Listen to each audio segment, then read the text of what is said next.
નમસ્કાર મિત્રો, કિસાન સમાચાર ચેનલમાં તમારું ખૂબ ખૂબ સ્વાગત છે। દેશ, દુનિયા અને ગુજરાતના તાજા, મોટા અને સૌથી મહત્વપૂર્ણ સમાચાર જાણીએ તે પહેલા તમે ચેનલમાં નવા હોય તો ચેનલને જરૂરથી સબસ્ક્રાઇબ કરીને વિડીયો લાઈક કરી દેજો।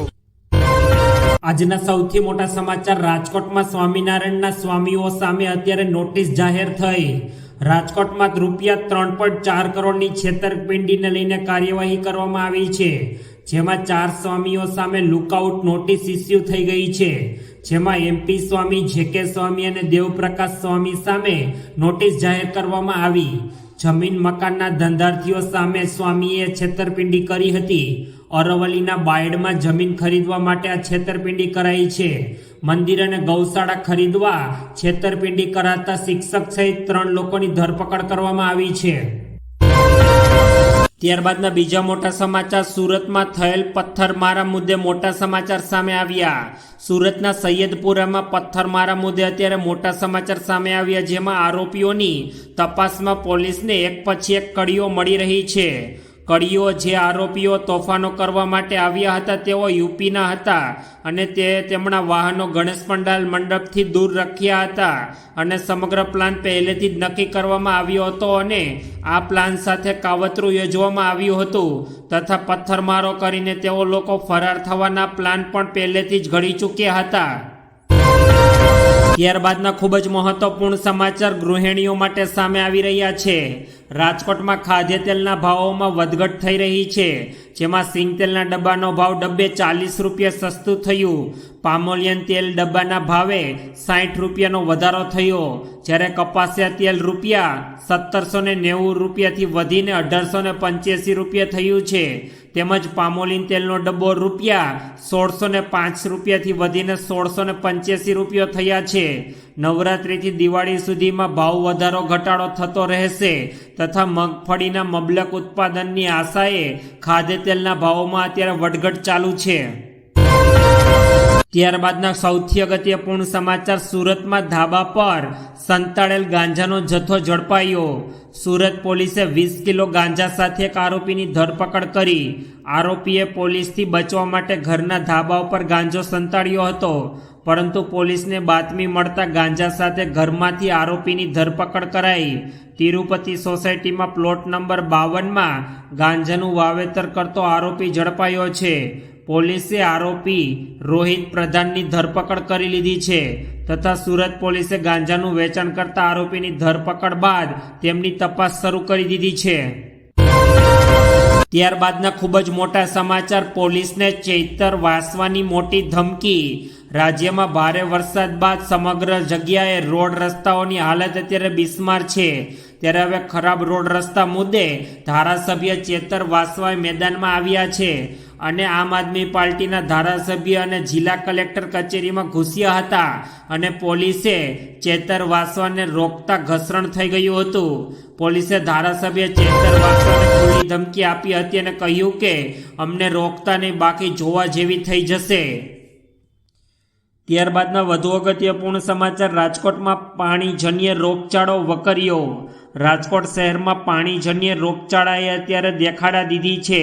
શહેરમાં કોલેરાના 9 કેસ નોંધાયા, સાથે સાથે ડેન્ગ્યુના 22 તો ટાઇફોઇડના 2 કેસ નોંધાયા છે।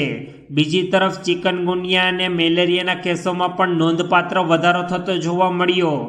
વાયરલ તાવના 1600થી વધુ કેસ નોંધાયા તથા રાજકોટમાં ઓપીડીની સંખ્યામાં પણ 2 ગણો વધારો થઈ ચૂક્યો છે। રાજકોટ શહેરમાં પાણીજન્ય રોગચાળાનો વધારો થયો અને છેલ્લા 15 દિવસમાં શહેરમાં પાણીજન્ય રોગચાળો અને ડેન્ગ્યુ મેલેરિયાના કેસ જોવા મળ્યા છે। ત્યારબાદના સૌથી ઉપયોગીપૂર્ણ સમાચાર, સુરેન્દ્રનગરમાં સર્વે માટે કેન્દ્રીય ટીમની કામગીરી શરૂ। સુરેન્દ્રનગર જિલ્લામાં કેન્દ્રની ટીમ દ્વારા સર્વેની કામગીરી હાથ ધરવામાં આવી છે। કેન્દ્રમાંથી 3 સભ્યોની ટીમ સુરેન્દ્રનગર આવી પહોંચી છે અને સર્વેની તમામ કામગીરી પૂરજોશમાં કરી દીધી છે। સમગ્ર જિલ્લામાં તમામ પાકોના નુકસાનનો સર્વે હાથ ધરવામાં આવશે તથા રાજ્ય સરકારના અધિકારીઓ અને સુરેન્દ્રનગરની તમામ કચેરીના અધિકારીઓ પણ આ કામગીરીમાં જોડાશે। કેન્દ્રીય ટીમ દ્વારા આજે વઢવાણ તાલુકા અને ધ્રાંગધ્રા તાલુકાના ગામોની સર્વેની કામગીરી હાથ ધરવામાં આવશે। ત્યારબાદના ખૂબ જ અગત્યપૂર્ણ સમાચાર, અમરેલીના સાવરકુંડલામાં ગટરના પાણી છલકાયા. અમરેલીના સાવરકુંડલામાં ગટરના પાણી અત્યારે રોડ પર ફરી વળતા લોકોને ભારે હાલાકીનો સામનો કરવાનો વારો આવ્યો છે. સાવરકુંડલાના જેસર રોડ વિસ્તારમાં ગટરના પાણી વહેતા થયા. ગટરમાંથી આ પાણી ઉભરાઈને બહાર આવી રહ્યા છે અને જેના કારણે નગરપાલિકાની કામગીરી પર અત્યારે ગંભીર સવાલો ઊભા થયા છે. આ પાણી કોઈ એક દિવસના નહીં પરંતુ ઘણા સમયથી વહી રહ્યા છે. સાવરકુંડલા નગરપાલિકાની બેદરકારીને કારણે ગટરના પાણી ગટરમાંથી બહાર આવી રહ્યા છે, જેના કારણે લોકો બીમાર પડી રહ્યા છે. ત્યારબાદના ખૂબ જ ઉપયોગીપૂર્ણ સમાચાર, વડોદરામાં પૂરની નુકસાની અંગે સહાયની જાહેરાત. જાણો કોને કેટલી રકમ મળશે. વડોદરામાં પૂરની નુકસાન અંગે સહાયની જાહેરાત કરવામાં આવી, જેમાં રોકડ સહાય આપવામાં આવશે. તેમાં લારી રેકડી ધારકને ઉચ્ચક 5,000 રૂપિયાની રોકડ સહાય તથા 40 સ્ક્વેર ફૂટથી નાના કેબિન ધારકને 20,000 રૂપિયાની સહાય તથા 40 સ્ક્વેર ફૂટથી મોટા કેબિન ધારકને 40,000 રૂપિયાની સહાય તથા નાની અને મધ્ય કક્ષાની પાકી દુકાન ધારકને 85,000ની સહાય તથા 5 લાખથી વધુ ટર્નઓવર ધરાવનારને 20 લાખ સુધીની લોન આપવામાં આવશે. ત્યારબાદના ખૂબ જ દુઃખદપૂર્ણ સમાચાર ખેરાલુથી સામે આવી રહ્યા છે. ખેરાલુમાં સામાન્ય રૂપિયાની લેતી દેતી મામલે એક યુવકનું મોત થયું. ખેરાલુ શહેરના ખાડિયા વિસ્તાર નજીક બપોરના સમયે 4 મજદૂરો વચ્ચે થયેલી મારામારીમાં એક યુવાન સારવાર દરમિયાન મોત થયું. પોલીસે 2 મજદૂરની સીસીટીવીને આધારે ધરપકડ કરી. યુવાનને માર મારતા તે ઘટના સ્થળે ઈજાગ્રસ્ત થઈ ગયો હતો. ખેરાલુના ખોખરવાડા તાલુકામાં આગ રહેતા મજૂરની હત્યા કરવામાં આવી છે, જેમાં ગોવિંદ છન્નાજી ઠાકોર નામના યુવકનું મોત નીપજ્યું છે. ત્યારબાદના ખૂબ જ મહત્વપૂર્ણ સમાચાર, અમદાવાદમાં ટ્રાફિકની સમસ્યા હળવા કરવા માટે મોટો નિર્ણય લેવાયો. અમદાવાદના ફરતે આવેલ રિંગ રોડ પર ટ્રાફિકની સમસ્યા હળવી કરવા માટે એક મહત્વપૂર્ણ નિર્ણય લેવામાં આવ્યો. અસાલી સર્કલ પર ટ્રાફિકની સમસ્યાને હળવી કરવા માટે સર્કલ નાનું કરવામાં આવશે, જેથી કરીને ટ્રાફિકની સમસ્યામાંથી આંશિક રાહત મળી શકે.